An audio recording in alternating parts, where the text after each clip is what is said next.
اعوذ باللہ من الشیطان الرجیم، بسم اللہ الرحمن الرحیم۔ سامعین و ناظرین کرام، السلام علیکم ورحمۃ اللہ وبرکاتہ۔ خاکسار مولانا الطاف حسین حالی کی کتاب مسدس حالی کے بعد حصے اپنے بعد پروگرامز میں پیش کر رہا ہے۔ یہ کتاب علامت زمانہ امام مہدی و مسیح موعود کے پورا ہونے کا ثبوت مہیا کر رہی ہے۔ اس آخری زمانہ کے لیے امت محمدیہ میں ظہور امام مہدی و نزول مسیح موعود ایک اہم اور بنیادی مسئلہ ہے۔ امام آخر الزمان سے نہ صرف مسلمان عالم کی انفرادی اور اجتماعی رنگ میں تقدیر وابستہ ہے، بلکہ اقوام عالم کے مستقبل کے دائمی امن کے لیے بھی یہ ایک اہم اور بنیادی مسئلہ ہے۔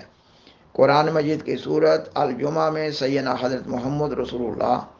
خاتم الانبیاء صلی اللہ علیہ وآلہ وسلم کی دو بعثتوں کا ذکر ہے۔ حدیث کی کتاب صحیح بخاری میں تفسیر سورۃ الجمعہ میں سیدنا حضرت محمد رسول اللہ خاتم الانبیاء صلی اللہ علیہ وسلم کی دوسری بعثت کی تخصیص میں کہا گیا ہے کہ آپ صلی اللہ علیہ وسلم کی دوسری بعثت آخری زمانہ میں ایک فارسی اور نسل وجود کے ذریعہ مارد وجود میں آئے گی۔ یہ وہی موعود ہیں جن کو حدیث میں امام مہدی اور مسیح موعود کا نام دیا گیا ہے۔ 19ویں صدی عیسوی کے آخری سالوں کی بات ہے، جب ظہور امام مہدی و نزول مسیح موعود ہوا چاہتا تھا۔ اللہ تعالیٰ نے نہ صرف مسلمانوں بلکہ اقوام عالم کے دلوں میں امام آخر الزمان کی بعثت کے لیے ایک اضطراب پیدا کر دیا۔ اس وقت نہ صرف مسلمان بلکہ اقوام عالم کے دانشور موعود اقوام عالم کی بعثت کے بارے میں اپنے اپنے مذہب کی مستند کتب کے حوالے سے بعثت کے وقت کا اندازہ کر رہے تھے، اور اللہ تعالیٰ کے حضور امام آخر الزمان کی بعثت کے لیے دعائیں بھی کر رہے تھے۔ اس پس منظر میں کتاب مسدس حالی ایک اہم اور مستند دستاویز ہے۔ جیسا کہ گزشتہ پروگرام میں بیان کیا گیا ہے کہ یہ کتاب ہندوستان کے بعض مدرسوں کے کورس میں شامل کر دی گئی تھی۔ سامعین و ناظرین کرام، آج کے پروگرام میں کتاب مسدس حالی کے چند ایک ایسے اشعار پیش کیے جا رہے ہیں جن میں مسلمان عالم کی دوسری اقوام کے بالمقابل اخلاقی و دینی حالت دکھائی جا رہی ہے۔ جیسا کہ گزشتہ پروگرامز میں بیان کیا گیا ہے کہ مولانا حالی مسلمان عالم کی حالت سے بہت مایوس ہو چکے تھے۔ وہ اس وقت اس معاشرہ کے اندر سے آواز بلند کر رہے تھے، اس لیے ہمیں آج ان کے کلام پر کوئی اعتراض نہ ہونا چاہیے۔ یہ کلام تو سیدنا حضرت محمد رسول اللہ خاتم الانبیاء صلی اللہ علیہ وآلہ وسلم کی اس حدیث کی تشریح میں لکھا گیا ہے جو آپ صلی اللہ علیہ وسلم فرماتے ہیں کہ اس وقت کے علماء زمین کے نیچے بدترین مخلوق ہوں گے۔ مولانا حالی تو قوم کو جگانے کے لیے محنت کر رہے تھے۔ ان کے دکھ کا انداز اس بات سے لگائیں کہ وہ کہہ رہے ہیں کہ ہم اس وقت اپنے فرائض کی ادائیگی میں ایک گڈریے کے کتے سے بھی زیادہ غافل ہیں۔ اب خاکسار مولانا حالی کے چند اشعار پیش کر رہا ہے۔ وہ کہتے ہیں، گڈریے کا وہ حکم بردار کتا کہ بھیڑوں کی ہر دم ہے رکھوال کرتا، جو ریوڑ میں ہوتا ہے پتے کا کھڑکا تو وہ شیر کی طرح پھرتا ہے ببھرا۔ گر انصاف کیجئے تو ہے ہم سے بہتر کہ غافل نہیں فرض سے اپنے دم بھر۔ اور پھر مولانا حالی دوسری اقوام کی بیداری کی بات کرتے ہوئے کہتے ہیں، وہ قومیں جو سب راہیں طے کر چکی ہیں، ذخیرے ہر ایک جنس کے بھر چکی ہیں، ہر ایک بوجھ بار اپنے سر دھر چکی ہیں، ہوئیں تب ہے زندہ کہ جب مر چکی ہیں۔ اسی طرح راہ طلب میں ہے پویا، بہت دور ابھی ان کو جانا ہے گویا۔ اسی طرح راہ طلب میں ہے پویا، بہت دور ابھی ان کو جانا ہے گویا۔ کسی وقت جی بھر کے سوتے نہیں ہیں وہ، کبھی سیر محنت سے ہوتے نہیں ہیں وہ۔ بیذات کو اپنی ڈبوتے نہیں ہیں وہ، کوئی لمحہ بیکار کھوتے نہیں ہیں وہ۔ نہ چلنے سے تھکتے نہ اکتاتے ہیں وہ، بہت بڑھ گئے اور بڑھے جاتے ہیں وہ۔ اور اس کے بالمقابل مولانا حالی مسلمان قوم کی حالت بیان کرتے ہوئے کہتے ہیں، مگر ہم کہ اب تک جہاں تھے وہیں ہیں، جمادات کی طرح بارز زمیں ہیں، جہاں میں ہیں ایسے کہ گویا نہیں ہیں، زمانہ سے کچھ ایسے خارج نشیں ہیں کہ گویا ضروری تھا جو کام کرنا وہ سب کر چکے، ایک باقی ہے مرنا۔ مولانا حالی مسلمان قوم کے بارے میں مزید کہتے ہیں، یہ اے قوم اسلام عبرت کی جا ہے کہ شاہوں کی اولاد در در گدا ہے، جسے سنیے اخلاص میں مبتلا ہے، جسے دیکھیے مخلص و بے نوا ہے، نہیں کوئی ان میں کمانے کے قابل، اگر ہیں تو ہیں مانگ کھانے کے قابل۔ مولانا علی مزید کہتے ہیں، بہت آپ کو کہہ کے مسجد کے بانی، بہت بن کے خود سید خاندانی، بہت سیکھ کر نوحہ اسود خانی، بہت مدح میں کر کے رنگین بیانی، بہت آستانوں کے خود دام بن کر پڑے مانگتے کھاتے پھرتے ہیں در در، نہ مظلوم کی آہوزاری سے ڈرنا، نہ مخلوق کے حال پر رحم کرنا، ہوا و ہوس میں خودی سے گزرنا، تو عیش میں جینا، نمائش پہ مرنا، سدا خواب غفلت میں بے ہوش رہنا، دم نزا تک خود فراموش رہنا۔ اور پھر مولانا حالی اس وقت پیروں اس وقت کے پیروں اور خانقاہوں کے بارے میں کہتے ہیں، پڑی ہیں سب اجڑی ہوئی خانقاہیں، وہ درویش و سلطان کی امید گاہیں،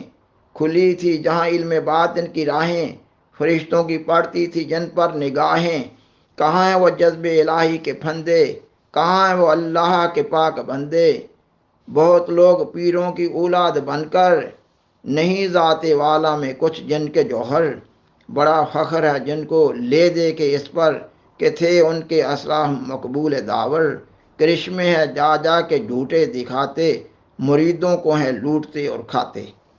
اور پھر مولانا حالی ان حالات کے نتیجے کے طور پر کہتے ہیں، جہاز ایک گردہ میں پھنس رہا ہے، پڑا جس جوکھوں میں چھوٹا بڑا ہے، نکلنے کا رستہ نہ بچنے کی جا ہے، کوئی ان میں سوتا کوئی جاگتا ہے، بچو گے نہ تم اور نہ ساتھی تمہارے، اگر ناؤ ڈوبی تو ڈوبیں گے سارے، مریض ایسے مایوس دنیا میں کم ہیں، بگڑ کر کبھی جو نہ سنبھلے وہ ہم ہیں۔ وہ فرماتے ہیں، مریض ایسے مایوس دنیا میں کم ہیں، بگڑ کر کبھی جو نہ سنبھلے وہ ہم ہیں۔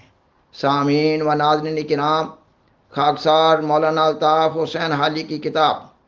مسدس حالی کا مضمون بیان کر رہا ہے، اس کے لیے خاکسار ان کے اشعار بیان کر رہا ہے۔ ان اشعار سے مسلمانان عالم کی بدترین حالت ظاہر ہو رہی ہے کہ یہ ایک اور دانشوران قوم بھی ایسی خیالات کا اظہار کر رہے تھے، اگر ان خیالات کے ساتھ ساتھ مسلمانان عالم کے بالمقابل غیر اقوام کے دعوے بھی ملا لیے جائیں تو حالات بہت مخدوش نظر آتے ہیں۔ اسلام کو لا علاج مرد بیمار قرار دے دیا گیا تھا۔ ان حالات میں اللہ تعالیٰ نے سیدنا حضرت مرزا غلام احمد قادیانی علیہ السلام کو عین ضرورت کے وقت اپنے وعدہ کے مطابق اور نبی کریم صلی اللہ علیہ وسلم کی پیش گوئی کے عین مطابق امام مہدی و مسیح موعود کے منصب جلیلہ پر فائز فرمایا۔ آپ علیہ السلام اپنی جماعت کے قیام کے مقاصد کے سلسلہ میں بیان فرماتے ہیں، یہ سلسلہ بیعت محض بمراد فراہمی طائفہ متقین،